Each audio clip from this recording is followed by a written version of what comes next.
ઓમ અસદોમાં સદ્ગમય તમસોમાં જ્યોતિર્ગમય મૃત્યુર્મામૃતમ ગમય. ઓમ શાંતિ શાંતિ શાંતિ. આજની આ બપોર હવે નમતી બપોર, અને એ વખતે મારે ભજન વિશેની આપણો ભજન વારસો એના વિશે વાત કરવાની છે. આમ તો ભજન રાત્રિનો સમય છે, પણ ભજન રાત્રિનો, દિવસનો, ક્ષણે ક્ષણનો પણ વિષય છે, માત્ર રાત્રિનો નથી. ભજન અને ભોજન આ બેનો મહિમા છે. જ્યારે ભોજનનો વધી ગયો ને ભજન રહ્યું જ નહીં, ત્યાંથી મુશ્કેલીઓ થઈ. બપોરે જમીને બેઠા છીએ, આપણે ત્યાં કહેવત છે, મારીને નાસી જવું અને ખાઈને ઊંઘી જવું. એ પણ પાછું કારણ છે એની પાછળ. પહેલા તો મારવું જ નહીં, તો નાસવાનો વારો ના. એટલે જમવું નહીં એવું નહીં, જમવું અને શાંતિથી એને માણવું. રાત્રિના ભજનો એ આપણા ગ્રામ જીવનનો મોટો લાભો છે. હવે ધીરે ધીરે લુપ્ત થતો જાય છે. આજે અહીંયા 100મી સંવાદ ગોષ્ઠીમાં ઉપસ્થિત રહેવાનો મને વિશેષ આનંદ છે. બરોબર, શ્રી પ્રતાપભાઈ બહુ અમારા જૂના સ્નેહી છે, નર્મદભાઈ પણ. પછી એક વખત કદાચ વિદ્યાનગરમાં પણ મને આ સંગોષ્ઠીમાં સામેલ થવાનો લાભ મળેલો. પછી એક વખત નિમંત્રણ હતું પણ હું પહોંચી નહીં શકેલો. વિદ્યાપીઠ મારું ઘર છે, ગામ છે. ભરતભાઈ પણ અહીંયા ઘણા વખતથી છે, એટલે મારું તો આ અહીંયા છે ને મારો શ્વાસ છે. અહીંયા કશું નહોતું ત્યારે અમે રમતા હતા. નહોતું આ તરણકુંડ કે નહોતું આ કશું, પણ કશું નહોતું એવું નહોતું, આ બધું જ હતું. આજે પ્રગટ રૂપમાં આ સંસ્થાનો બહુ ઐતિહાસિક વિદ્યાર્થી છું ભરતભાઈ. 100 વર્ષ થયા છે સંસ્થાને. 100 વર્ષથી ચાલતી સંસ્થામાં સૌથી વધારે આ સંસ્થાનું શિક્ષણ મેળવનારો કોઈ હોય ઐતિહાસિક વિદ્યાર્થી તો હું છું. 5મા ધોરણથી 11મા ધોરણ સુધી હું વલ્લભ વિદ્યાલય બોચાસણમાં ભણ્યો. પછી અહીંયા BA થયો, MA થયો, PhD થયો, અધ્યાપક પણ થયો. એટલે આટલા બધા વર્ષો બધા થયા હશે, કોઈ થોડું થોડું ભણીને ગયા હશે, પણ આટલું એક ધારું ભણનારો તો હું જ છું. એટલે મારું ગૌરવ જુદું છે, મને પોતાને છે બહુ આનંદ કર્યો છે. અને રવિશંકર મહારાજ, પંડિત સુખલાલજી, ઉમાશંકર જોશી, બધાને આ મહાવિદ્યાલયમાં જોયા છે. બે મોટી બાબતો છે આ સંસ્થામાં. કહી દઉં, આ સંતોની વાતો છે, સંતોની વાતોનો હિસ્સા છે. એક એનું છાત્રાલય, બીજું એનું લાઇબ્રેરી, અને ત્રીજું આ મહાવિદ્યાલય. આ ત્રણેય પરસ્પર એવા એક છે કે એમાં તમે શિક્ષણ જુદું નહીં પાડી શકો. બધે જ શિક્ષણ છે. કદાચ આપણા જીવનમાં હું એક પણ રૂમ એવો નહીં જેમાં નહીં રહ્યો, કારણ કે બહુ વર્ષો રહ્યો છે. 1978થી 78 સુધી 11 વર્ષ. એટલે આમ તો બધી રૂમો બેઠો સુઈ ગયો હોય. એટલે બહુ ચેતના અહીંયા બધું ઉભરાય છે. સંતોની વાતો, ભજન એ આપણું બહુ મોટું આપણને મળેલું ભાથું છે, અને અંદરનું ભાથું છે. ભજન અંદરનું ભાથું છે. ભરતભાઈએ કવિતાની વાત કરી, એ કવિતાનું શિક્ષણ, કવિતા દ્વારા શિક્ષણ, એમ ભજન, સંતો, સંતવાણી અને લોક શિક્ષણ.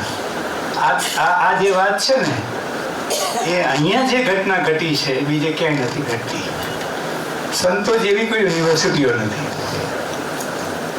એક વિશ્વવિદ્યાલય છે, એક સંત. આપણો રવિ, આપણા રૈદાસ, આપણો કબીર, આપણા નાનક, આપણા નામદેવ, આપણા જ્ઞાનેશ્વર વિશ્વવિદ્યાલયો છે સાહેબ, અને એક જગ્યાએ નથી ઊભા, એ વિચરતા વિશ્વવિદ્યાલયો છે, જંગમ વિશ્વવિદ્યાલયો છે. સંતો પણ જંગમ રહ્યા છે, અને વાણી તો જંગમ હોય જ, એક જગ્યાએ રહી જ નહીં શકે. તો આનો સ્વભાવ નદીનો છે. એટલે જ્ઞાનદેવની વાણી અહીંયા સુધી આવે છે, અને નરસિંહની વાણી છેક સુધી જાય. આ ઉત્સવ એ ભજનનો ઉત્સવ છે. એ ભજન આપણને સંતોએ આપ્યું છે. એટલે ભજન વારસો જેને મળ્યો છે એ આપણને મળ્યો છે, પણ આપણે એને કેટલો ઝીલ્યો છે, કેટલો જીવ્યો છે, એ પ્રશ્નો છે. કેટલી બધી વાણી છે, બધા સંપ્રદાયોએ, બધા ધર્મોએ, બધા પંથોએ, બધી સાધના ધારાઓએ ભજનો આપ્યા, સંતો આપ્યા છે, ને સંતો એ ભજન આપ્યા છે. એટલે બહુ શરૂઆતથી વાત કરીએ તો બૌદ્ધ, જૈન, સિદ્ધ, નાથ, આચાર્ય અને સંત, આમ આ પરંપરાનું આપણને આખી એની ઐતિહાસિક પરંપરા મળે છે. અને સંતો આપણને મળે છે મધ્યયુગમાં. ભજન સંજ્ઞા આપણને સમજાય છે, અથવા તો ભજન સંજ્ઞાનું સ્વરૂપ બને છે એ મધ્યકાળમાં બને છે. ભક્તિ દ્રાવિડ ઉપજી લાય રામ આનંદ, કબીરે સપ્તદ્વીપ નવખંડમાં એને પ્રચાર કરી. સંતોએ આ ભજનને સર્જ્યું છે. સંતોના બે કામ મોટા છે. એક તો એને જીવન થકી, પોતાની રહેણી થકી, પોતાની જીવન સંહિતા થકી દ્વારા આ સંસ્થાને, આ સમાજને ઘડ્યો છે. એવું શિક્ષકનું થઈ શકે એમ નથી, સંતો જ કરી શકે. શિક્ષક પણ થઈ શકે એવું નથી, આ તો એનો કામ જ છે. એ કદાચ ભજન ન લખે તો પણ પેલું તો એના સાથે છે ને છે. એટલે પોતાની જીવન શૈલી દ્વારા, આચાર્યો દ્વારા સંતોએ આ જીવનને ઘડ્યું છે, લોકના સંસ્કારનું ઘડતર કર્યું છે. ને બીજું, એની વાણી દ્વારા અને આ લોક સંસ્કારનું ઘડતર કર્યું છે. વાણીને આપણે ગંગા કહી શકીએ. ગંગા પવિત્ર કરે, એમાં સ્નાન કરીએ. વાણીનું જે સ્નાન કરે છે એ અંદરથી પવિત્ર થાય છે. ભજન વારસો વિપુલ વારસો છે, અને કદાચ ભારત વર્ષના તમામ પ્રાંતો, પ્રદેશો અને બધા જ જગ્યાએથી સંતો પ્રગટ્યા છે. એટલે ભારતની ભૂમિ સંતોની ભૂમિ છે. કેટલા બધા સંતોની વાત કરીએ. ઉપર નાનક લઈએ, આ બાજુ ચૈતન્યને લઈએ, અહીંયા નરસિંહને લઈએ, નીચે શ્રી ગણેશોને, તુકારામને લઈએ, બીજા કેટલા નામો લઈએ. આટલા મોટા બધા વિસ્તારમાં સંતો આપણને મળ્યા છે. એટલે ભજન એ સાર્વત્રિક છે. ભજન એ સર્વજનની સંપદ છે. નરસિંહ મહેતાએ એવું કહ્યું છે કે આ 18 વર્ણનું વસાણું છે. બધા એને માને છે, બધા એને ઈચ્છે છે. અને એને બીજું પણ કીધું, ભજન ભોર થતા લગ ભજન કીધું, સવાર થઈ ત્યાં સુધી ભજન કર્યું નહીં. જેને ભજન કર્યું ને એની ભોર ઉગડી. જેને ભજન કર્યું એની ભોર, ભલે પહેલા પરમાં કર્યું તોય પણ ઉગડી ગઈ, છેલ્લા પરમાં બપોરે કર્યું તોય ઉગડી ગઈ. પણ ખરું ભજન જડ્યું તો, ખરું ભજન અડ્યું તો. અને આ ભજન ચડે, ભજન અડે, ભજન ચડે. જેને અડે નહીં એમ ચડે નહીં. ભજન ગાવું એટલે બરાબર છે, ગાઈ લીધું, પણ ચડવું જોઈએ કે? ચડવું એટલે પાછું રાગમાં ચડવું જોઈએ. એ ન ચડે પણ અસલ શબ્દથી, સુરતાથી ચડવું જોઈએ. એટલે આ ભજન, આવા ભજનો એ ભોર ખોલી છે. ભજન એ આત્માનો ખોરાક છે. આપણે કહીએ પ્રાર્થના એ આત્માનો ખોરાક છે. આપણે શરીર માટે અન્ન જોઈએ, આત્માના આનંદ માટે ભજન જોઈએ. કવિતામાં જેમ ભરતભાઈએ કીધું કે કવિતા આપણને શું આપે છે? કવિતા સીધો બોધ આપે તો કવિતા જ ન કહીએ આપણને. આ પણ છે ને, તો બીજી વ્યાખ્યાઓ છે, બીજા બધા સાધનો છે, બીજા બધા ઉપાયો છે, તમે એને બોધ કરો.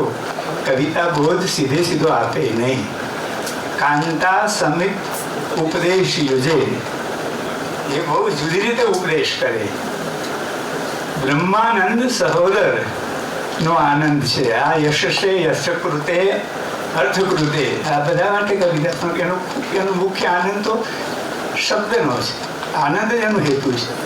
એટલે કવિતામાં પણ શબ્દ ઉપાદાન છે, ભજનમાં પણ શબ્દ ઉપાદાન છે. બેઉમાં ઉપાદાન તરીકે શબ્દ છે. એટલે કવિતાનું માધ્યમ, કવિતાનું સાધન, દ્રવ્ય એ શબ્દ છે. અને સંતોએ જે વાણી રચી છે એનું પણ ઉપાદાન શબ્દ છે. કારણ કે વાણી તો બે મત શબ્દનો ઉપયોગ તો બંને કરવાનો છે. પણ કવિતા પોતાની રીતે કવિનો, સંતોને કવિતા કરવી નથી, આ યાદ રાખ. અને કવિઓએ ભજન કરવું નથી. જરૂરી નથી કવિતા એ ભજન થવું જોઈએ અને ભજને કવિતા થવું જોઈએ, નહીં. કવિતા કવિતા થાય બરાબર છે. એમ કરતા ભજન થઈ જાય તો એ જુદું છે. પણ કવિતા કવિતા છે. ઉત્તમ કવિતા હોય ભજન છે, અને નિકૃષ્ટ કવિતાઓ કશું જ નથી. એ ઓછી નથી પાછી. પણ એ બરાબર લખ્યું સરવાળે તો હું લખે એનો મહિમા કરું છું. ભલે કાચું લખાય, લખતા જ નથી તો શું લખવાનું? લખતા લઈઓ થાય, લખવું પડે. આ તો અભ્યાસનો વિષય છે. કવિતા અહીંયા જ કવિતા, હું અહીંયા મારું પહેલું કવિતાનું લખાણ અહીંથી શરૂ થયેલું. એ વિદ્યાપીઠમાં આગળ જ્યાં લાઇબ્રેરી છે ને, રેતરા પુસ્તકાલય, ત્યાં કેન્ટીન હતી, ત્યાં અમે બેસીને લખતા. ત્યાંથી શરૂઆત થઈ. તો ફરી એની પણ સરસ મોજ છે. પણ ભજનની મોજ, ભજન પણ એ બહુ ગાયા છે. અહીંયા સંધ્યા પ્રાર્થના થતી ને ભજનો ગાયા છે. ત્યાં મદે શરૂ થાય ત્યારે પ્રાર્થના થતી, એમાં પણ ભજનો ગાયા છે. આ ભજન મને તો મળેલો વારસો છે. એ ભજનો આ પ્રજાને આપણા સંતોએ આપેલી બહુ મોટી ભેટ છે. અને ભજન અપાર છે. અપાર બે અર્થમાં અપાર છે. એક તો એને ભેગી કરવા જાવ ને તોય પાર આવે એવું નથી, એટલી લખલૂંટ છે, ઢળક છે. એકલા નરસિંહની વાણી આપણે ભેગી કરી છે, નાના કરતા હાથમાં નથી આવેલી, બીજી ઘણી ગયેલી છે. બધા સંતોને તો કંઠસ્થ પરંપરાનો આ પરંપરા છે, તો લિખિત હતી જ નહીં, એને મુદ્રણો જ ના હતા. લોકોએ ઝીલી છે, લોકોએ ગાય છે, લોકોએ ઝીલી પાછી બીજાને ઝીલાવી છે, અને આ ફરતી ફરતી આવી છે. તો આ તો લોકોએ ઝીલેલી સંપદા છે. એટલે સૌથી વધારે અધિકાર લોકોનો છે, વિદ્યાપીઠ વાળાનો નહીં. ખરો એટલે આપણે લોકોમાં આવીએ જો હોઈએ તો. અને લોક હોવું એટલે સામાન્ય જન હોવું. આપણે બૌદ્ધિક થઈને બેસી છે કવિતા પાસે, ભજન પાસે પણ. તમે બુદ્ધિથી ભજન પાસે જઈ શકો નહીં. ભજન પાસે ભાવથી જ જવાશે, ભજન સાથે તો સંવેદનાથી જ જવાશે. ભજન પાસે તો તમારે ખાલી થઈને જ જવાશે તો કંઈ ભરાશે. એટલે ભજન આખી રાત ચાલતા હોય ગામડાઓમાં. આપણે બધાએ ઘણા માણ્યા છે. હું તો રાતની રાત બેસું છું. આજે પણ 11 વાગે બેસું, 5 વાગે ઉઠું, ગાઉં, સાંભળું. શું ભજન મળે છે! આ ભજન લોકો પાસે ટક્યું છે કેમ છે? પાઠ્યક્રમોમાં આપણી 2 કવિતાઓ મોઢે નથી આવડતી આપણા બધા સમાજને. આપણી જમાતને 5 કવિતાઓ બોલવાની હોય તો ફાંફા પડે છે મોઢે. અને અમારા ભગતો સવાર સુધી એકતારા ઉપર ગાયા જ કરે, અને ના ચોપડી ખોલવાની હોય તો આ કેમ એ અંદર કેમ સમાયું હશે? એ એટલા માટે સમાયું છે કે એના જીવનનો હિસ્સો બન્યું છે. આપણે તો પરીક્ષાનો હિસ્સો માની લીધો, ડિગ્રીનો હિસ્સો માની લીધો, અને આપણો રસ જ નથી એમાં. આપણે એટલા પૂરતા જ છીએ, 12મા ધોરણ પૂરતા, BA પૂરતા, આપણે જીવન પૂરતા છીએ જ નહીં. આ લોકો તો સાંજે બધું કામ કર્યા પછી બેસી જાય અને એવું આવીને ગાય, અને પછી એને બપોરના શ્રમનો એટલે કામ પછીનો આ આરામ છે. કામ પછી ઊંઘી જવું નહીં, ભજન એને આરામ આપે છે. એટલે સંતોએ આપણને આપેલું ભજન લોકોમાં પહોંચ્યું છે, કંઠ પરંપરાથી સચવાતું આવ્યું છે. વિનોબાજી એક સરસ વાત કરી છે કે આ દેશને સંતોએ બાંધ્યો છે. સંતોએ આ દેશની એકતા, સંવાદિતા અને શાશ્વતતા સિંચી છે. સંતો ના હોત તો કંઈનું કંઈ થઈ ગયું હોત. કારણ કે આપણે બધે પહોંચી શકીએ એમ નથી. સંતોષ એની વાણીથી પોતે ચાલ્યા અને પહોંચ્યા છે. અને સંતો ન હોત તો જલી જાત સંસાર, સંત ન હોત સંસાર મેં જલી જાત સંસાર. જલી જાત એટલે ભડકે નહીં, અંદરથી ભડકા જ ઉઠે છે ને કોને શાંતિ. અનેક પ્રકારના સંતાપોમાં બળી રહ્યું છે. આ એક આવીને ઉભો રહ્યો અને વાત બદલાઈ ગઈ. સંતોનું પગલું, સંતોની વાણી, સંતનું જીવન આ લોક શિક્ષણનું મોટું કેન્દ્ર છે. સંતોને જીવન અને શબ્દથી અંતર નથી. એના કેટલાક 2-3 ઉદાહરણો આપીશ. પણ વાણી ગાઈને એને પછી સંતોના ગયા પછી પણ સંતોની ચેતના એમની વાણીમાં આજે પણ અમર છે. એટલે સંતો અમર છે. સંતોનું કોઈનું શરીર રહી શકે નહીં, અને સંતોનું શરીર એની વાણીમાં ચેતના રૂપે આવે છે. એટલે વાણી અમર વાણી છે. ગોરખની એક વાણી તમને સંભળાવું. ગોરખથી ગંગા સતી સુધીનો વાણીનો એક આખો મારે એક સત્ર કરવું છે.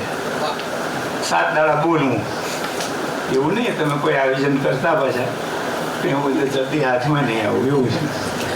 હું આવીશ પણ પેલા લોકોના ભાગમાં હોઉં ને એટલે હું ગામડાઓમાં જાઉં, મારે લોકોની વચ્ચે બેસવાનું, હું ત્યાં કશા વગર બેસીને ભજનો ગાઉં. એક વાણી તમને સંભળાવું. શું વાણીનો ચમત્કાર છે. વાણી એટલે ભજન. અને ભજન થાય, કરાય નહીં. થયું એ ભજન, કર્યું એ ક્રિયા. જે કંઈ કરો એ ક્રિયા તો યાંત્રિક થઈ જાય. ભજન તો અંતમ. ભજન ના ગાતા હોય તો તમને ભજન દેખાય, તમારામાં ભજન પ્રગટ થયું દેખાય. એટલે ભજન જીવનમાં એકરૂપ થવું જોઈએ. એટલે ભજન એટલે માત્ર ગાવું બરાબર છે, એ પણ એનો એક મોટો ઇલાકો છે. અને તો છે જેનો આત્મા છે. ગીતા એ ભજનનું મોટું ઘટક છે. કવિતા છાંદસ હોઈ શકે, ભજન અછાંદસ ન હોઈ શકે. આમાં તો ગાવાની સાથે જ ઉતર્યું છે. કેટલા બધા અનંત ઢાળ, કેટલા બધા રાગ તાલ. અને અત્યારે તો ગાવાનું ભજનનું સાંભળવાના રહ્યા જ નથી. અને સ્ટેજ પર આવ્યા એને તો આખું નખો જ વાળવા માંડ્યું છે. એટલી બધી ધમાલ ને સાધનો ના આવે એનો વાંધો નહીં, સાધનો હોવા જોઈએ. પણ એક તારો એને 2 તાર હોય, આમ 3 પણ હોય, પણ કહેવાય એક તારો જ છે ને. મજાનું સૂચન. 2 એકમાં મળે ત્યારે એક સુરમાં આવે એટલે એક તારો. 3 તાર હોય તો પણ એક તારો. રવિન્દ્રનાથ છે કે આપણી ભારતીય ચેતના, જે આધ્યાત્મિક ચેતનાનું ગાન છે એ બહુતંત્રી વીણાનું ગાન છે. વીણાની અંદર એક જ તાર, અનેક તાર હોય, પણ સરવાળે ગાય તો એક જ રાગને. એમ ભારત વર્ષના અનેક પંથો, સંપ્રદાયો, જાતિઓ, વેદો, ભાષાઓ એક જ એકતાના રાગને ગાય છે, ભારતીય અસ્મિતાને ગાય છે. હા, એની એકતાનો. એટલે વાણી કેવી છે, વાણીનું કેટલી મોટી અસર છે. કે વાણી વાણી રે મારા સતગુરુની વાણી. ગોરખ કે છે 9મી સદીમાં. જીવતા પરણાવી બાવે મુઈ ઘેર આણીજી. અડધી રાત્રે આ સાંભળો ને તો તમને ના દેખાવ. પહેલા આ ક્યાંથી આવે? કારણ કે તમે તો બીજું કંઈ દેખાય નહીં ગામડાઓમાં. આપણી પાસે સીધી એ વાણી આપણને શોધતી આવે અથવા ખોદતી આવે, તમને ખોદે. કે વાણી વાણી રે મારા સતગુરુની વાણી, જીવતા પરણાવી બાવે મોઈ ઘેર આણીજી. હવે કેમ કરીને બરાબર કહેતા કાનો અર્થ શું કરવો, શું કામ કરવું? આપણે કરવું માથાકૂટમાં આ તો મજા ના આવી, એટલામાં આવી જ ને. કશા અર્થ કર્યા વગર પણ, જેનો અર્થ આપણને અંદરથી માથાકૂટ કર્યા વગર પણ ઉકલે, એ ખરું ભજન. હવે આ 9મી સદીની વાણી એ કઈ ગુજરાતીમાં તો લખી જ નથી, ગોરખે લખી જ ના હોય ને. પણ એ વિચરતી ગુજરાતને આવી ત્યારે રૂપાંતર પામતી ગુજરાતી વાણી ગોરખની વાણી તરીકે આજે પણ જીવે છે. એટલે વાણી કેટલું બધું સાર્વત્રિક, વૈશ્વિક, સર્વાશ્લેષી રૂપ ધારણ કરે છે. અને છતાંય એ બી બદલાતી નથી. એ ગોરખ છે એટલે જ ભજન બદલાતું નથી. કારણ કે નંદોનું સત્વ જ એવું છે કે એને આ સંસ્કાર ચડ્યો છે ભાષાનું. સંતોએ જેમ જીવનને ઘડ્યું છે ભાષાને પણ ઘડી છે. સંતોની વાણી દ્વારા ભાષા ઘડાય છે. એટલી અમે કવિઓએ આપણા કવિઓએ કરી છે કે નહીં એવો કંઈ વિવાદ નથી કરવો, પણ પેલા એ તો ઘડી જ છે, ઘડી છે. જુઓ ને, તપાસ કરો કબીરની વાણીનું પોત જુઓ, રવિ સાહેબની વાણીનું પોત જુઓ. જીવતા પરણાવી બાવે મૂવી ઘેરાણી. આ તો એનું રહસ્ય છે. વાણી છે, પણ વાણી કેવી છે? જીવતી પરણાવી. એટલે આપણે તો જીવતી પરણાવે, મરેલી ઘેર થોડું લાવે. મર્યા પછી તો આપણે વળાવવાનું હોય. આ તો માર્યા પછી ઘેર લાવે. એટલે એને જીવભાવથી ગુરુ આ દેહ ભાવ મટાડીને એના ચેતન ભાવને, આત્મભાવને જાગૃત કરીને, મુક્ત કરીને વળી પાછો અમરતાના ઘરમાં મૂકે છે. ત્યારે એને પાછી લાવે છે. આ એનું પાછા આવવાનું સ્વરૂપ આવું છે. એટલે ગુરુ પોતાના ઘરને આ વાણીમાં પોતાને જ અનુભવ થયો છે. લોકોને જગાડવા માટે એણે વાણી લખી છે. અને એ અનુભવ દરેકને દર્શનનો દેશ જુદો નથી, અભિવ્યક્તિનો દેશ જુદો હોઈ શકે. સૂરજ બધાને સૂરજ હોય, એ અજવાળાનો જ દેશ છે. પણ લખનારાને જુદી જુદી રખે. જગ્યા એક જ હોય, પણ જવાના રસ્તા, ઉતરવાના રસ્તા જુદા હોય. એ દર્શનનો દેશ જુદો નથી. હશે બધા દુનિયામાં સરખું જ હશે. અમેરિકાવાળું જુદું હશે ને આપણે ગુજરાતવાળા જુદું હશે. રડે બધા જુદું જુદું. પેલો જુદું રડતો અંગ્રેજી રડતો છે, આપણે ગુજરાતી રડવાનું બધે હરખું જ હોય યાર. હસવાનું બધા પછી ખોટું હસનારા જુદી વાત છે. આશ્રમમાં યોગા ક્લાસમાં હાલ પાછું એ શીખવાડે, એનું પછી તાલીમ, તારું ભલું થાય તારું. એટલે હસાય નહીં તો કઈ ના હસાય. પણ એ શરીરના અવયવો માટે સારું છે, તો એનું કઈ આપણે ટીકા નથી કરવી. બધા સ્થાયી ભાવો જે છે સરકાર જો જીવતી પરણાવી બાવે, આ અમરતાનું વરદાન સંતોએ આપ્યું. બીજી પંક્તિ સાંભળો. આ અવળવાની છે. અવળવાની એટલે અવળી નહીં, આ હવળી જ છે. ખરેખર આ હવળી વાણી છે. આપણે જે જીવી રહ્યા છીએ, જીવી રહ્યા છીએ, એ જ હવળી છે. ખરું તો આ છે. જો બીજી પંક્તિની મજા કે ખીલો દૂજે રે પેલી ભેંસ વસુ કે સસરો પારણીએ ને વહુજી ઝુલાવે જી. ભેંસ દૂધણી હોય પછી થોડાક મહિના વસુકી જાય એટલે દૂધ આપતી બંધ થાય. પણ આ તો ભેંસે નહીં, ખીલો દૂધે, જ્યાં બાંધેલી છે ને તે દૂધે. અને સસરો પારણીએ, સસરો ખોયામાં છે ને વહુજી ઝુલાવે છે. આ છે મજા આ લોકોની. લાવો આ ભાષા, લાવો આ રચના, લાવો આ પ્રતીક, લાવો આનું બિંબ, આનું લાવો કલ્પન સમજાવો. આ જેને જાય. અને બીજું એટલે જોયું, સસરો એટલે જીવ અને વહુ એટલે માયા. ઝુલાવે છે ને આખા જગત ને ગઢો થાય તો કોઈ ઉઠતો નથી, છૂટતું જ નથી. સસરો પારણીએ ને વહુજી ઝુલાવે જી. આ માયા ભલભુલાને ઝુલાવે. ભરતભાઈ તો ફોડ પાડીને વાત કરે, ગાંડો થયો, ડાયો થયો, જે હોય. પણ એવું કઈ યાદ છે આપણને ના સમજીએ કે આપણે ઝૂલી જ રહ્યા છીએ. આપણને સંગોષ્ઠીમાં જાણે આનંદ મળે છે જ. સાત્વિક આનંદના આ ઠેકાણા છે. એક બીજું આગળ આવે છે. હા, ખેતર પાક્યું રે પેલા રખેવાળને ખાધો. જેને ખેતર રચ્યું, વાડું પકડ્યું, ખેતર પાક્યું રે પેલા રખેવાળને ખાધો. ઉલટાનો મૃગલાએ પારધીને બાંધ્યો જી. પારધી મૃગલાને મારે કે મૃગલો એને બાંધે? આ મન મૃગલાને, મન મૃગલાએ આપણા પર બધો જ કબજો લીધો છે. અને આપણે ઠોંસ મારીએ છીએ કે હા પાર ઉતરી ગયા. નચાવે છે ને એટલે બાંધેલા જ છે, બંધન છે. આ સંતોની વાણી છે. અને હવે આ જે લોકો આ તો આપણે આજ મને થોડું સમજાય કેમ સમજાય છે એવું નહીં. મને આપણે હું કહું તો તમને આનંદ આવ્યો કે ભાઈ આ અર્થ આટલો કરી તો થોડું ખુલે. પેલા જેને ભણ્યા જ નથી એવા આખી રાત ગાતા હશે, તેમને નહીં સમજણ પડતી હોય એટલે ગાતા હશે. જોજો, એ તો ભૂલ કરવા જેવી કદાચ આપણા કરતા વધારે સમજાય છે. એને અર્થ કરવો જ નથી, એને ખબર છે.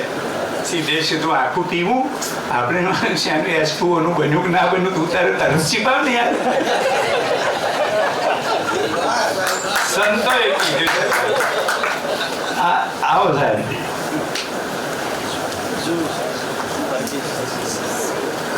સાહેબ પણ આવી ગયા છે. ભરતભાઈ મને આવકાર કર્યો તમારો.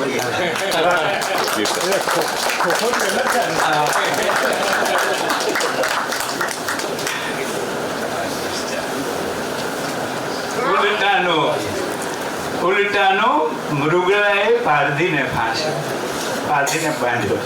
આ અવળવાણી પણ એ અંદરના આ પ્રતિકાત્મક વાણી. આ જીવ ઈશ્વરને માયા, નામ, રૂપ ને ગુણ બધાની સ્થિતિઓના સંતોએ જે વર્ણનો કર્યા છે. સંતો આ વાણીઓ ઘણા એમ કે બહુ ભાઈ આપણે સાહેબને બધા માથાકૂટ કરતા હોઈએ છીએ કે પાઠ્યક્રમ સહેલા કરો, સહેલા. બહુ કવિતાઓ અઘરી નામે છે. એટલે આ આખો સમાજ આખી નરસિંહની વાણીને પોતાના માથે મોઢે લઈને ફર્યો છે. એને અભ્યાસક્રમ સહેલો નહીં કર્યો હોય. નિરખને ગગનમાં કોણ ઘૂમી રહ્યો, તેજ હું શબ્દ બોલે. અધ્યાપક હોય ને પીએચડી થયેલો મારા જો તોય ફાંફા મારે અહીંયા સમજાવવામાં. નિરખને આમ જુઓ, એમાં ઉલરે પડો તમારે જોવું પડે. શબ્દ તો જુઓ નિરખને, એટલે તું ઉઠો અહીં ના ચોટી રહો. એક સાથે એક શબ્દમાં તમારો ઉપાડ કરે છે. આ વાણીનો મજા છે. આ વાણીને લોકોએ સાચવી છે, પાઠ્યક્રમોએ નહીં. એટલે પાઠ્યક્રમો આપણે સહેલા કરવાની જરૂર નથી. આપણે કવિતાઓ હેલી વધવાની જરૂર નથી. આપણે જરા ઉપર ઉઠવાની જરૂર છે. પેલા નીચે લાવવાની જરૂર નથી. આપણે તૈયાર થવાની પાઠ્યક્રમો છે. એટલે પણ આ સમાજ આખું ઝીલીને બેઠો છે તો જુઓ તો પોથે પાને લખિયા હરી, જેમ વેળુમાં ખાંડ વિખરી. અખો હવે આખો જેવો તેવો છે, આપી જઈએ છે. હમણાં મારે એક લેખ લખવાનો હતો તો મહિનો કાઢ્યો નહીં. અને બરાબર જાય તો મારે એ આનંદ લેવો છે. એ ખૂટે ને એટલું આપણો આનંદ આવી ગયું એટલે પૂરું. જે બાકી રહ્યું એની જ પ્રતીક્ષાનો આનંદ છે સાહેબ. ખવાઈ લીધો આવી ગયું નથી ખાધું એની ઈચ્છા હોય છે. એટલે કવિતા જે નથી ઉકલતી ને ત્યાં આનંદ પડેલો છે, ત્યાં આનંદ શરૂ થાય છે કવિતામાં. એટલે ભરતભાઈ કીધું કવિતા દર વખતે નવી જ હોય છે. વાણી પણ દર વખત નવી જ હોય છે. જ્યારે જ્યારે વાંચો ત્યારે ઉઘડતી હોય. આ ગોરખની વાણી એટલે સંતોની વાણીને કશા જ કોઈ માધ્યમો સિવાય કંઠોપકરણ પરંપરાથી બધે જ વહેતી થઈ. અને એટલે વાણી એ સર્વજન સંપદ થઈ. અને બીજો કેવો ઉત્સવ આ સંતોએ કર્યો. એ વાણીના તો કોઈ જાતિ હોય જ નહીં શકે. લખનારો કદાચ કોઈ જાતિ ન હોઈ શકે આપણે, પણ વાણી તો અજાતિ છે. પાનભાઈ કે ને અજાતિ થાવ. એટલે ગંગાની જેમ વહેતી રહી છે. એટલે ગંગા જે વિનોબાજીને કોઈએ કહેલું તો વિનોબાજી સરસ કે ગંગાજીમાં સ્નાન કરવાથી પાપ ધોવાઈ જાય. સાચું, બિલકુલ સાચું. વિનોબા જેવા દેવા નથી. એટલે સંત વિનોબા છે, આચાર્ય વિનોબા છે. એ તો આચાર્ય પણ સંત પણ બેવ છે. આ કે સાચું, કોણ કે છે ખોટું? બૌદ્ધિકો તો ના માને ને કે તો ગધેડા નાય છે તો પવિત્ર ના થઈ જાય. કબીર સરસ કે મુંડ મુંડાએ હરી મિલે, મેં મૂંડું 100 બાર, બાર બાર કે મુંડને ભેડ ન વૈકુંઠ જાય. જો મુંડન કરાવવાથી જો વૈકુંઠ જવાતું હોય તો હું 100 વખત મુંડન કરાવું. આ ઘેટાના વાળ દર વર્ષે ઉતરે વૈકુંઠ ના જતો ને. આ સંતોની વાણીનો માર છે, કટાક્ષ છે. એને કટાક્ષ નથી કરવો, આપણી ભૂલો ઉપર પ્રહાર કરવો છે. આપણે આપણી જડતા ઉપર પ્રહાર કરવો છે. એટલે વાણી એટલે કે અંદર નાહીએ એટલે પવિત્ર થઈ જાય તો હા, વાણીમાં પવિત્ર થવાય જ. ભલે મોઢા પૂર સુધી આવે ને તો એટલા પૂરતા પવિત્ર થવાય. તેમ વાણી એ ગંગા છે. તો કે કઈ રીતે? તો કે જો કે આપણે નાહવા જઈએ એટલે કિનારે જઈને ઊભા રહીએ. કિનારે ઊભા રહીએ એટલે પહેલાં આપણા પગરખાં કાઢીએ, પછી જે વસ્ત્રો પહેરીને ઉતરવાના હોય એ પહેરીએ. પહેલાં પગ બોળીએ એટલે પહેલું આપણી ઘૂંટી સુધી પાણી આવે, નીચલી ઘૂંટી સુધી. એટલે પાપ ધોવાય ને ઘૂંટી સુધી આવે. પછી હવે આગળ જાવ એટલે ઢીંચણ સુધી જતા નીચે ઢીંચણ સુધીનું પાપ, નીચેનું પાપ ધોવાય ને ઢીંચણ સુધી આવે એટલે નીચે તમે પવિત્ર. પછી કેળ સુધી આવો એટલે નીચેનો ભાગ પવિત્ર. પછી છાતી સુધી આવો એટલે આ નીચેનું પાપ ધોવાય. કટોકટી તો અહીં શરૂ થાય છે. પછી મોઢા પછી પેલામાં તો પણ બરાબર તમે કશી ખબર જ નથી એમ જાઓ છો. કટોકટી આ જ છે. તમે પહેલું મસ્તક મૂકી વર્તી લેવું નામ. આ છે ને ઓફિસ અમારી ગાંધીનગર વાળી આ જ છે. બધા ખાના અહીંયા, બધા જ હેડ ઓફિસર અહીંયા. બોલો જોનારો અહીં, આવડનારો અહીં, ઊંઘનારો અહીં, ખાનારો અહીં, હુકમ કરનારો.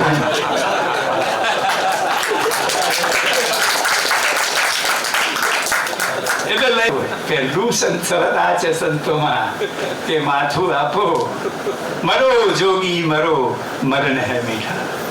મરતા પહેલા જાને મરી. આ મરવાની કલા એટલે એમને જીવતા પરણાવી બાવે મૂવી ઘેરાણી. જીવ ભાવને હાણ્યો અને આત્મ ભાવને જગાડ્યો અને તને આ કોટલામાંથી મુક્ત કર્યો. પછી તું સાર્વત્રિક સર્વરૂપમાં છે, દેહથી દેહાતીત છે. એટલે કે ઘૂંટણ સુધી આવે, ગળા સુધી પાણી આવે એટલે ત્યાં સુધી તો તમે પવિત્ર છો, ચોખ્ખા છો. પછી મુખ સુધી આવો એટલે બહુ ઓછું રહેવાય. થોડુંક માં જ અહીં સુધી પાણી હતું તો હજી કોકને આમાં આવરો હોય તો 10 મિનિટ 5 મિનિટ કરી શકે. એના ઉપર કટોકટી નાક આગળ આવે એટલે પછી શું આવે? આટલે પાણી આવે પછી તમે ડૂબકી જ મારો. અને ત્યાં ડૂબકી મારવી આપણે ત્યાં બહુ મોટો શબ્દ છે. શબ્દમાં પણ ડૂબકી મારવી, જ્ઞાનના પણ ડૂબકી મારવી. આ ડૂબકી થઈ જાય ને જો હરખી તો પછી જોઈ લો મજા. સાગર એ તમારું, તમે સાગર જેવા. પાણી એ તમારું, તમે પાણી. ફૂટા ઘટ ઘટ ઘટી જલ જલહી સમાન. ગળાની અંદર સમુદ્રમાં ઘડો ડૂબાડીએ ને તો બહારે પાણી હોય, અંદર પણ પાણી હોય, પણ ઘડો એનો આકાર ના છોડે. ઘડો એનું રૂપ, એનું માપ છોડતો નથી. ગળાનું પાણી ગળા જેટલું જેમ સચરાચરમાં આત્મ વ્યાપક હોય છે. આપણે દેહનો ગળો ના છૂટે ને ત્યાં સુધી આપણું માપ, આપણું પાણી આટલું અંદર અંતરાયેલું. ફૂટા ઘટ ઘટ હી સજ્જન જલી સમાન. ફૂટ્યો ને એની સાથે સમુદ્ર થયો. એટલે અહીંથી કહે છે ડૂબકી મારો ને પછી બહાર. હવે ડૂબકી મારો એટલે રહેવાય કેટલું? વિનોબાજી કહે છે ડૂબકી મારો એટલે પછી થોકને નાક ઝાલીને હોય તો ડૂબકી મારે. પછી થોડી વાર બહાર નીકળો, પછી પાછા બહાર આવો. એટલે જેટલા બહાર આવો ને એટલે વળી પાછું ચડવા મળે. જેવું જે ધોયું હતું ને ઉપરથી પાછું. એટલે બહાર આવો તો તમે જેવા ગયા હતા ને એવા જ પાછા ઘેર આવો. અંદર ને અંદર રહેવાય તો જ આ ભજન નવડાવે. આ ડૂબકી એટલે અંદર એવી રીતે મારવાનું. તમે ભજન કામ કરો ત્યારે ભજન છે. ગૃહિણી ઘર ચલાવે એ ભજન છે. અધિકારી ઓફિસ ચલાવે એ ભજન છે. ડૉક્ટર એનો ધંધો કરે છે એનું ભજન છે. દરેક જગ્યાએ જેને જે ધર્મ મળ્યો છે, જે કામ મળ્યું એ ભજન છે. અથવા એ ભજન જેવું એને કરવું પડે. એટલે ભજન કેવળ ગાવાનો વિષય તો નથી જ, હા છે, પણ એ એના ઘટકો જુદા છે. પણ ભજન જીવનનો વિષય છે. ભજન જીવાય, ભજન ગવાય, ભજન જીલાય, જીવાય તે ભજન. એ ભજન જેને જડ્યું છે એ સૌથી મોટા થયા છે. જેને ભજન જડ્યું છે ને 2 ઉદાહરણો આપીને હું મારી વાત પૂરી કરીશ. કેવું ભજન લીધું? ભજન બહુ જ મને ગાવાનું પણ બહુ મન છે. એટલે કોઈ રાત્રે આવું રાખો, એક સંગોષ્ઠી રાતની રાખો. પ્રજાભાઈ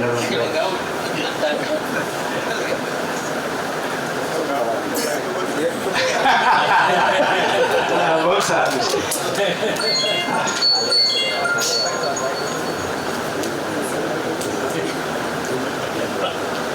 એક જૂનું વાણી સંભળાવો.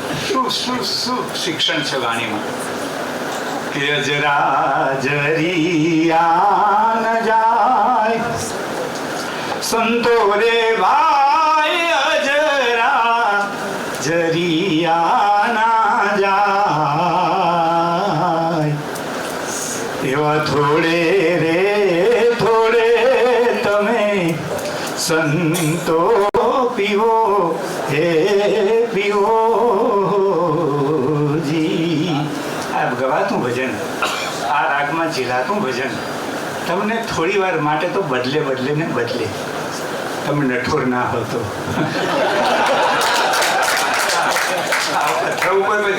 સો વર્ષ રહે સિંધુમાં ભીતર નવ ભીંજાણા, જળનું તો કઈ જોર ના ચાલ્યું, પડ્યા નહીં પેલા પાણા. સમુદ્ર ના તળિયો હો વર્ગત્વન પેલું પાણી અંદર જાય ને તો એ શું કરો? એ થોડે રે તમે સંતો પીવો હે પીઓજી. આ ભજન જીવવાનું છે એટલે પીવાનું છે. પીવાનું એટલે જીવવાનું. બીજું બધું પીવાય છે તો ખોટું જ છે. ભજન પીવાનું. આના પીધું છે રામ રસ ऐसा है मेरे भाई, जो कोई पीवे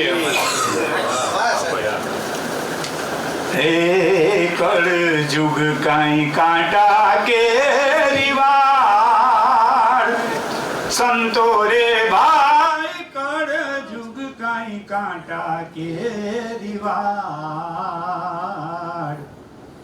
એવા જોઈને તમે પાવ ધરો હે ધરોજી.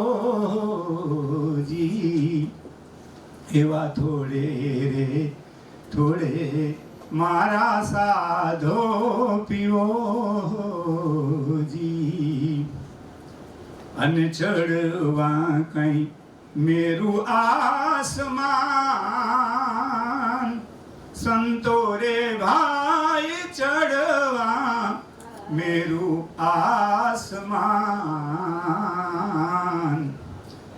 એના આડા રે અવડા રે જોને વંક ઘણા હે ઘણા હોજી. તન ઘોડો મન અસવાર, સંતો રે ભાઈ તન ઘોડો મન અસવાર. એને ચરણાના જીન ધરો હે ધરો હોજી. જરણ અજર, અજર એટલે જે જરે ને, અને ધારણું ધારણા, અને નિજાર જે સાધ્યો છે.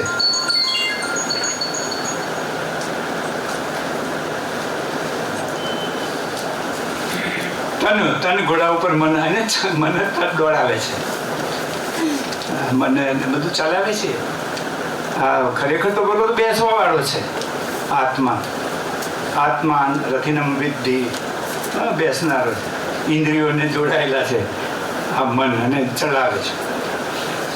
હે શીલ બરછી સત હથિયાર, સંતો રે ભાઈ શીલ બરછી સત હથિયાર. એજી માએ રામન વાણી સંગે યુદ્ધ કરો હે કરોજી.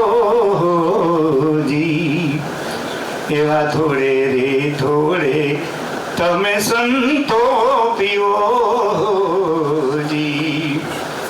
બોલિયા કઈ ધ્રુવ ને પ્રહલાદ, સંતો રે ભાઈ બોલિયા ધ્રુવ ને પ્રહલાદ.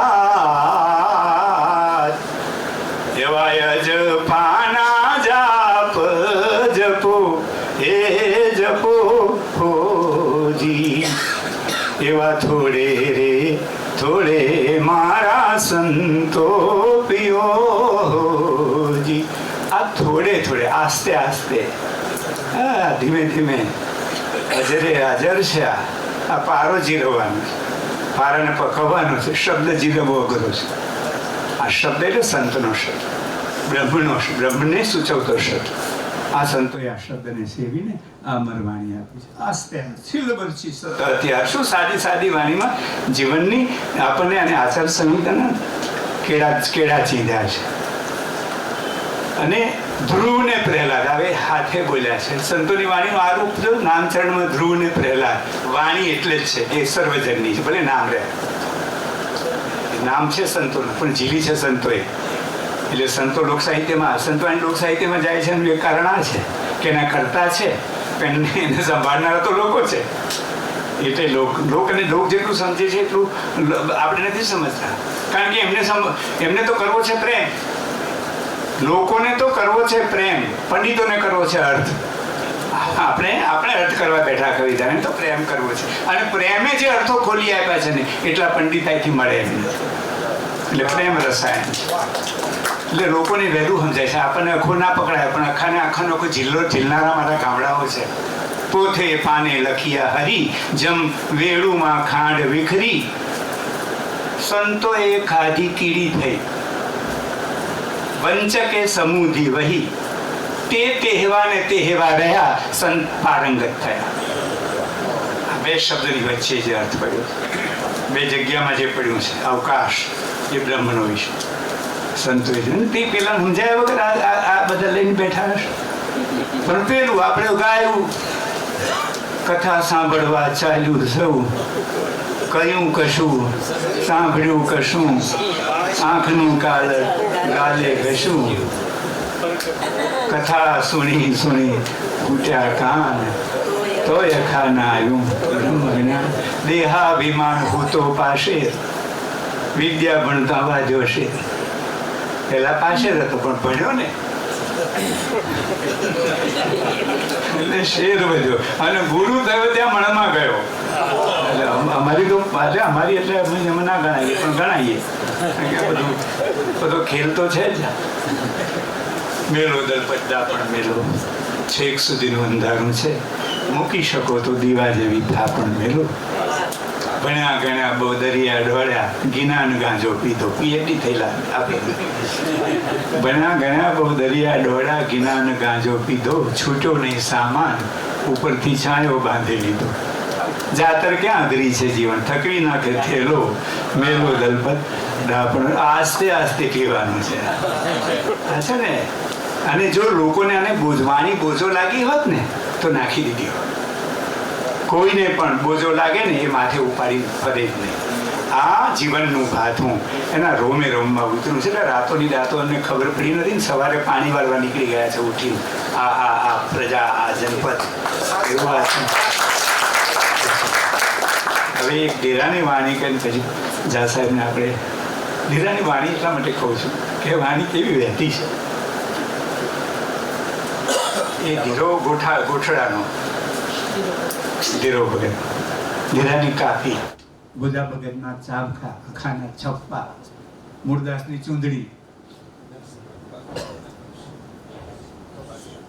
જીવનની કટારી, प्रेम कटारी नाथ की निकसी आरंपार, और की हो तो औषध की जय तो हरि के हाथ की. કોણ કાઢવાના વૃક્ષ નહીં પાકતી અંદર. પ્રેમ અંદર પાકે દુખે તો પ્રેમ છોડવો નથી આપણે, ના છૂટે. એ તો એનો સ્વભાવ છે, એ સ્વરૂપ છે. અરે સાધુ ચાલ્યા ધણીને દરબાર, એ વીરા સંત ચાલ્યા ધણીને દરબાર, એવા જાતરા કરવા રે ગુરુના દેશની હોજી. આ ગુરુના દેશનું ઉર્ધ્વગમન છે. અને ગુરુદેવની અંદરથી નથી ચાલવાનું, આ અંદરની ઉર્ધ્વગતિના ઈશારા છે કે ઊંચા ને છી સરોવરિયા પાર, સંતો રે ભાઈ ઊંચા ને છી સરોવરિયા પાર, એને કાંઠે રે ઉભો આતમ વડલો જી. શું પ્રતિકો છે, શું રૂપકો છે. અને વડ ફાલ્યો ગોરને ગંભીર સંતો રે ભાઈ વડ ભાલો ગોરને ગંભીર અને વિના રે પાને વડનો છાંયડો હેજી. આ વાણી છે વિના રે પાને વડનો છાંયડો. અને પંખી આયા અરે ફળ લાગ્યા અજબ અપાર સંતો રે ભાઈ ફળ લાગ્યા અજબ અપાર. એમાં અડધા કડવાને અડધા મેઠડા હોજી.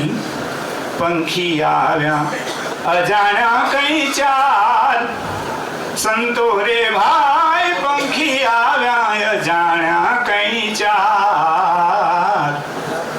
અરે વિના રે ચાચે વનફળ વેડિયા હેજી. આ દાસ ધીરો ઉતરા ભવ પાર સંતો રે ભાઈ દાસ ધીરો ઉતર્યા ભવ પાર. એવા જય શ્રી રામ કેજો મારા સંતને જી. આ જય શ્રી રામ છે સંતોના. ધીરાનું એવું કહેવાય છે કે લખતો. હવે જમાનામાં આપણે ઇન્ટરનેટ ને ઈમેલ ને આજનું તો હતું જ નહીં. સારું હતું એ નહોતું એ વડના 2000 પાન નીકળે અંદર અને વડ જ ના જોયો હોય એવું બને. વડ વિશેની માહિતી આપણી પાસે 2000 પાનાની હોય પણ વડ જ ના જોયો હોય તો કરવાનું શું? નદીઓ ગોખી શું કરવાનું? નાયા નહીં તો.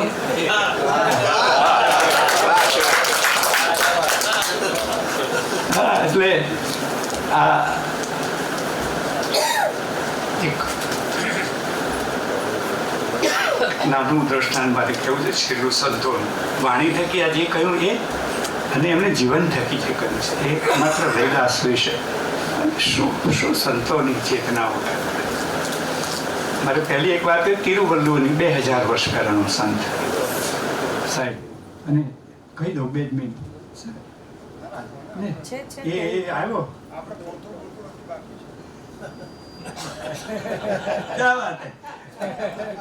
ના તમે તો બધું સ્વચ્છ કરનારા છો.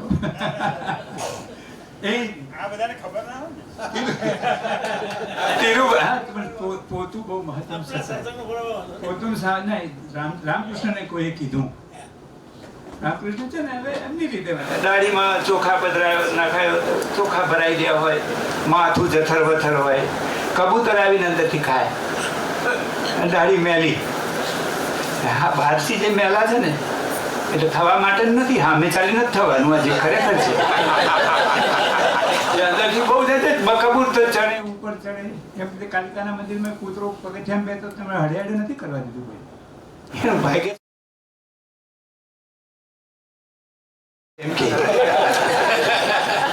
આ દશા ખુલી ગઈ. સાવ અભણ અને દુનિયાનો સૌથી મોટો મેધાવી પુરુષ એને ગુરુ કરે છે તો આ ઘટના ગુરુની કેટલી મોટી.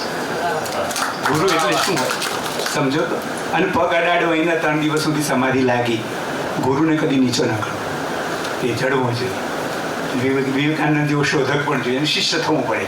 સાચો અધિકારી શિષ્ય થાય એટલે ગુરુ મળે મળે મળે.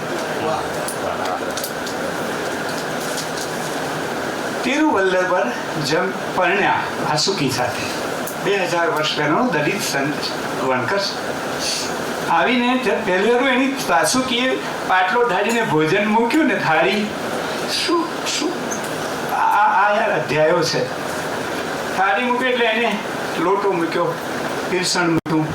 પછી ધીરે રહીને તિરુવલ્લભરે કહ્યું કે દેવી અહીંયા બાજુમાં હવેથી 100 મૂકજો. એટલે ક્ષણનો વિલંબ કર્યા વગર 100 મૂકી. ભાણું મુકાય સવાર સાંજ એટલે 100 મૂકે જ મૂકે. એક દિવસ નહીં મહિનાઓ નહીં આખું જીવન આક્રમ ચાલ્યો છે. જેમ થાળી મુકાય વાટકીઓ મુકાય લોટો મુકાય એમ 100 પણ મુકાય. કેટલા વર્ષનું આયુષ્ય 100 વર્ષની નાસપાસનું ક્યારેય મૂકનારીને સવાલ થયો નથી. કે આ 100 શું કામ કરે. આપણે છે ને અધિકારોની વાત કરીએ છીએ, સ્ત્રી પુરુષ સમાનતાઓની. આપણે દાંતરડું તંદાળા કામ ના લાગ્યું શું કામ માગ કરો છો, મૂકો નહીં.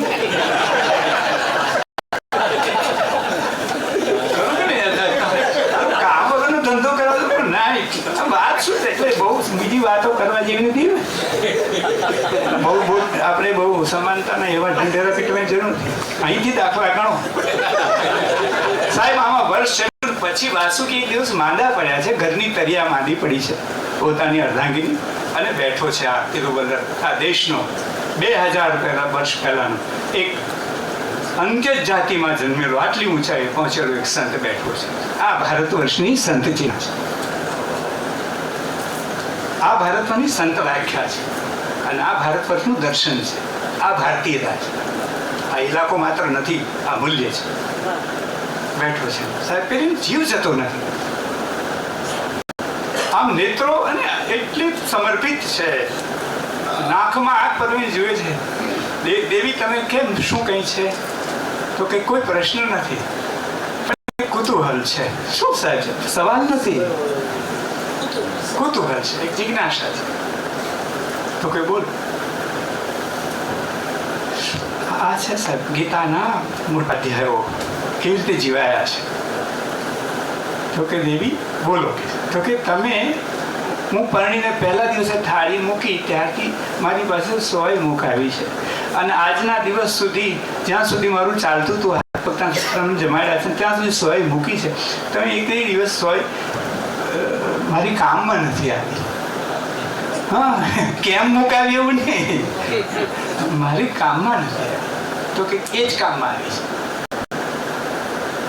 તો કે શું? તો કે એટલા માટે મુકાવી કે આ દેશમાં અન્ન પણ બ્રહ્મ છે.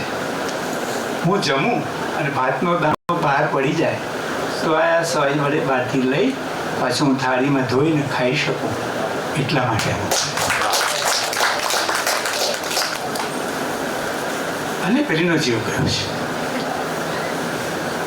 આ છે સાહેબ, એક દિવસ પ્રશ્ન કર્યો નથી જીવનમાં, અને પેલાએ જવાબ પણ કરવાનો સંજોગ કર્યો નથી. જ્યારે જવાબ થયો છે આ ભારત વર્ષની અન્નની સ્થિતિ, ભારત વર્ષના લોકની સ્થિતિ, એક સંતની જીવનની દૃષ્ટિનો આ પ્રશ્ન છે, એ સમજાવે છે આપણે.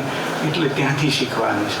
બાકી ભાગ પાડવાની વાતો તો બહુ સહેલી છે, આ એક થવાની વાત. બીજો નાનો પ્રસંગ એમનો છે, હવે રવિદાસનું કહ્યું.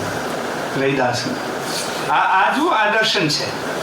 આ દેશનો માણસને ખાવાનું ન મળતું, મહેનત કરીને ઊભું કર્યું છે. એ અન્નનો વેડફાટ ના થવો જોઈએ.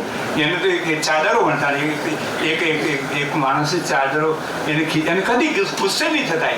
તિરુવલ્લર કદી ગુસ્સે નહીં થતા. ચાદરો વેચવા બજારમાં બેસતા, અને એમાં એક દિવસ ટોળું આવ્યું કેટલાક મિત્રોનું, એવા ટીખડી માણસોનું, અને એક એમાં તો દેશ દિશાવર વાણ ફરતો હતો, એવા એક વાણવટીનો દીકરો આવ્યો અને સંતને બેઠેલા જોયો. કોઈ કીધું કે આ સંત બેઠા છે કે જાણે છે એ તિરુવલ્લવરજી છે, અને કદી ગુસ્સે થતા નથી. તો કે ગુસ્સે ના થાય એવો જગતમાં કોઈ જન્મ્યો જ નથી. લો, આને પરીક્ષા કરવાની કરી. તું ના થાય એનું શીખ, પણ એને કરવા માટેની ત્રાગડો કર્યો. જઈને ઉભો રહ્યો. કેટલામાં સાડી આપી? આ સાડી તકે 1 રૂપિયો. એટલે લઈને ચીરી નાખી. હવે 50 પૈસા એને ચીરી. જેમ જેમ ટુકડા થતા જાય એમણે પેલાનું એનું મૂલ્ય ઘટાડતો ગયો, અને છેલ્લે આમ બધા ચીંથરા પડ્યા છે. લો સાહેબ તમારો રૂપિયો. અને આ દેશનો સંત બોલ્યો છે.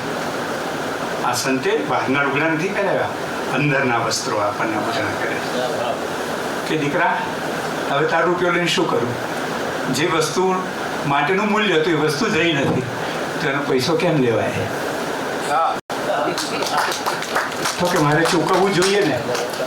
ચૂકવવું તો જોઈએ ને. તો કે જો ચૂકવી શકે ને તો આટલું ચૂકવ. આ બીજ જેને કપાસમાંથી ભોલીને રાખ્યું, સાચું ચોમાસા સુધી, એ જે જાળવણી કરી એનું જે છે એ ચૂકવણી આપતું મને. પછી ચોમાસું આવ્યું, ખેતર ખેડ્યું અને પતિ પત્નીએ વાવ્યું, એ પરસેવાની તું મને ચૂકવણી કર. આ છોડ ઉગ્યો, જેને અંદર પાણી નાખ સિંચ્યું, આ ધરતી માતાએ એને ઉછેર્યું, એ ધરતી માતાની ચૂકવણી કરી શકે તો કર. આપ મૂલ્ય ચૂકવો. અને સાહેબ પેલો નીતરો છે એને થાય. પછી કહે છે અને લોઢ્યું એની પત્નીએ એને વાંચ્યું, આખું કુટુંબ બાળકો સાથે એને ભણ્યું, એને બિંબ ભર્યા, ટાણો વાણો કર્યો. અને આ જે હું લઈને આવ્યો, આ કોકનું વસ્ત્ર ઢાંકત, કોકની સૌભાગ્યનું એક ઘરનું આચીર થાય તો નહીં ગયું. એનું ચૂકવ્યા સાહેબ પગે પડ્યો છે. 2000 વર્ષ પહેલાનો આ સંત આજે ખોટો નથી. એ ત્યાં કાંઈ બજાર પણ એની છે આપણા માટે. અહીંયા પણ બજાર ત્યાં તો એનો પદ આવ્યો એનો પિતાજી એને આવીને અને પગે પડેલો જોઈને કે મારા 7 વાણ પૂરેપૂરા ભરાઈને પાછા વળ્યા છે. સંતોએ આપણા બધા વાણ આપણે ઘેર લાવી આવ્યા છે. એવા સંતોની વાણીને અને એવા સંતોના જીવનને વંદન કરીને